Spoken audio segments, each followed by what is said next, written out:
Hello everyone, मैं doctor Subhash Chhetri हूँ और इस वीडियो में हम लोग कोविड-19 के वैक्सीन के बारे में चर्चा करेंगे। सबसे पहले तो बच्चों में वैक्सीन का क्या स्थिति है, उन्हें कब तक वैक्सीन लगाया जाएगा और एडल्ट में वैक्सीन कितने लंबे समय तक इफेक्टिव रहेगा, इसके बारे में हम लोग चर्चा करेंगे। कुछ न्यूज़पेपर में ये आर्टिकल आया था कि एंटीबॉडी लेवल्स 2-3 महीने में ही गिर जाता है वैक्सीन के बाद। इसका मतलब क्या है, क्या हम लोग प्रोटेक्टेड नहीं हैं, ये सब हम लोग चर्चा करेंगे। आप हमारे पिछले वीडियो को ज़रूर देखिएगा जिसमें हमने कोविड-19 वैक्सीन कितना इफेक्टिव है इसके बारे में बताया है और ये भी बताया है कि बच्चों में कोविड-19 क्यों इतना नहीं होता और जब भी होता है वो इतना गंभीर क्यों नहीं होता है। पिछले वीडियो का लिंक मौजूदा वीडियो के अंत में होगा। ये जानने के लिए कि बच्चों में वैक्सीन कब तक लगेंगे, ये जानना ज़रूरी है कि अब तक बच्चों में वैक्सीन क्यों नहीं लगा। जब भी कोई वैक्सीन या फिर किसी दवाई का आविष्कार होता है तो इसे सबसे पहले जानवरों में टेस्ट किया जाता है, फिर एडल्ट्स में और अंत में बच्चों में टेस्ट किया जाता है। क्योंकि बच्चों में अभी तक टेस्ट यानी कि प्रयोग नहीं किया गया है, बच्चों में वैक्सीन नहीं लगा है। मैंने पबमेड जो एक मेडिकल रिसर्च आर्टिकल का डेटाबेस है, जब उसमें सर्च किया तो मुझे कोई भी एक आर्टिकल नहीं मिला जिसमें बच्चों में कोविड-19 वैक्सीन का ट्रायल किया गया हो। हाँ, एक आर्टिकल ज़रूर मिला, लेकिन इसमें सिर्फ ये बताया गया है कि बच्चों में भी कोविड-19 वैक्सीन का ट्रायल होना चाहिए। लेकिन कुछ ट्रायल्स ज़रूर हो रहे हैं और उनका रिजल्ट भी आ रहे हैं। हाल ही में CDC ने 12 से 18 साल के बच्चों को फाइजर के वैक्सीन का अनुमति दिया है।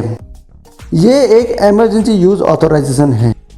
अगर हम लोगों ने सपोज 1000 बच्चों में ट्रायल करने का निर्णय लिया है, लेकिन जब 100 या 200 बच्चों का ही रिजल्ट आ जाता है, उसको एनालाइज करते हैं, उसे इंटरिम एनालिसिस कहा जाता है और इसके आधार पर जो वैक्सीन का ऑथराइजेशन मिलता है उसे इमरजेंसी यूज़ ऑथराइजेशन कहा जाता है।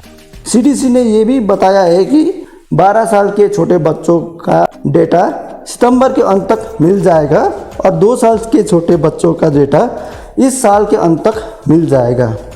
अब ये देखते हैं कि 12 से 18 साल के बच्चों में वैक्सीन कितना इफेक्टिव है। वैक्सीन 90% से ज़्यादा इफेक्टिव पाया है। यूरोप में भी स्पाइक वैक्स को बच्चों में लगाने का अनुमति मिला है और इजराइल में 5 से 11 साल के बच्चे जिन्हें कोरोना का गंभीर बीमारी का खतरा है, उन्हें वैक्सीन देने का अनुमति दिया है। अब ये गंभीर बीमारी के खतरे वाले बच्चे कौन हैं? ये वो बच्चे हैं जिन्हें दुर्भाग्यपूर्ण गुर्दे का, लीवर का, हृदय का, लंग्स का, खून का या फिर इम्यूनिटी का बीमारी है। लेकिन उन्होंने ये नहीं कहा कि कौन सा वैक्सीन देंगे। एडल्ट में इजराइल में फाइजर वैक्सीन का उपयोग किया गया था, तो हम लोग ये अनुमान कर सकते हैं कि बच्चों में भी फाइजर वैक्सीन ही दिया जाएगा। अब ये फाइजर का वैक्सीन क्या है? ध्यान रखें कि किसी भी वैक्सीन में कोरोना वायरस का पार्ट होना आवश्यक है ताकि ये शरीर में नेचुरल इन्फेक्शन का मिमिक कर सके। फाइजर वैक्सीन एक mRNA वैक्सीन है जो कोरोना वायरस का RNA है। स्पाइक वैक्स भी mRNA वैक्सीन ही है। लेकिन कोविशील्ड एक वायरल वेक्टर वैक्सीन है। इसका मतलब कोरोना वायरस का RNA निकाल कर एरिनो वायरस में डाला है, वो कोविशील्ड है। ये एरिनो वायरस एक कैरियर की तरह एक्ट करता है और जब हम लोग कोविशील्ड को इंजेक्ट करते हैं तो ये शरीर में कोरोना का इन्फेक्शन का मिमिक करता है, लेकिन एरिनो वायरस इसमें कोई असर नहीं करता। कोवैक्सीन एक इनएक्टिवेटेड यानी कि किल्ड वैक्सीन है जिसे हीट या फॉर्मेलिन देकर मारा गया है, इनएक्टिवेट किया गया है। और स्पुतनिक एक वायरल वेक्टर वैक्सीन ही है कोविशील्ड की तरह।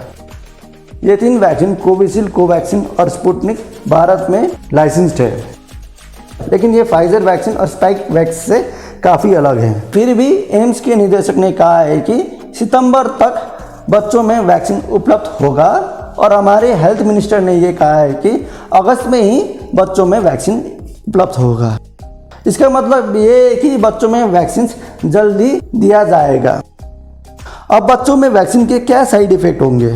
बच्चों में वैक्सीन के साइड इफ़ेक्ट एडल्ट के समान होंगे। जहाँ इंजेक्शन दिया गया है वहाँ पर सूजन, लाल और दर्द हो सकता है और पूरे शरीर में बुखार, चिल्स, थकान, बदन दर्द, नौसिया और वॉमिटिंग हो सकता है। ध्यान रखें कि जिन्हें बुखार आते हैं उनमें वैक्सीन और भी अच्छी तरीके से काम करता है और उन्हें बुखार का इलाज नहीं करना चाहिए।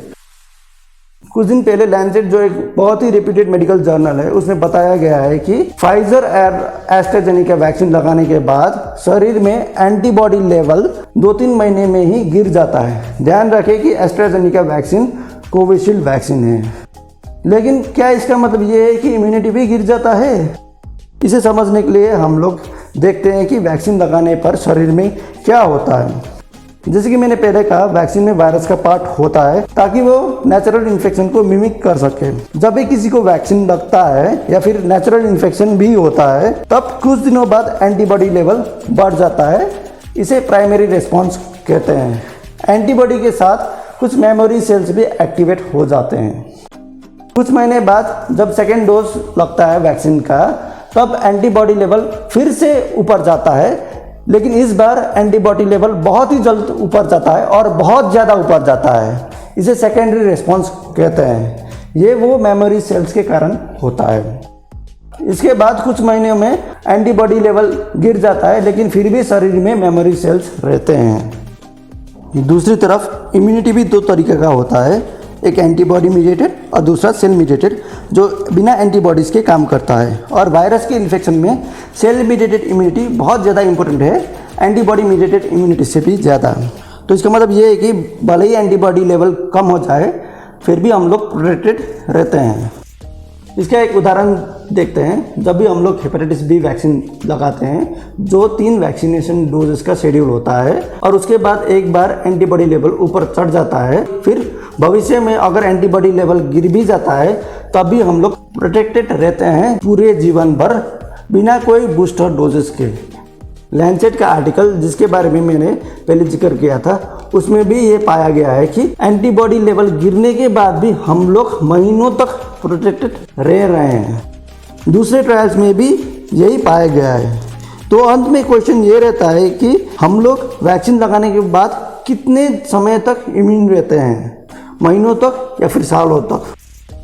अभी तक जितना ट्रायल हुआ है उसमें ये पाया गया है कि वैक्सीन लगाने के बाद अब तक हम लोग प्रोटेक्टेड हैं। लेकिन क्योंकि वैक्सीनेशन सिर्फ 6 महीने पहले शुरू किया गया था, तो हम लोग 6 महीने तक प्रोटेक्टेड हैं। लेकिन फ्यूचर में प्रोटेक्टेड रहेंगे या नहीं रहेंगे, उसके बारे में फ्यूचर के ट्रायल भी आंसर देगा।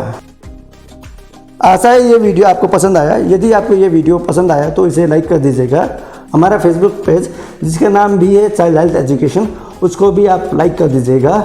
आप कमेंट करके ये भी बता सकते हैं कि आपको अगला वीडियो किस टॉपिक पर चाहिए। इस वीडियो को अपने फैमिली और फ्रेंड्स के साथ शेयर जरूर कर दीजिएगा। हमारा चैनल को सब्सक्राइब करके बेल के नोटिफिकेशन जरूर दबाइएगा।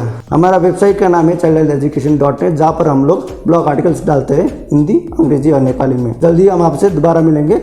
जय हिंद।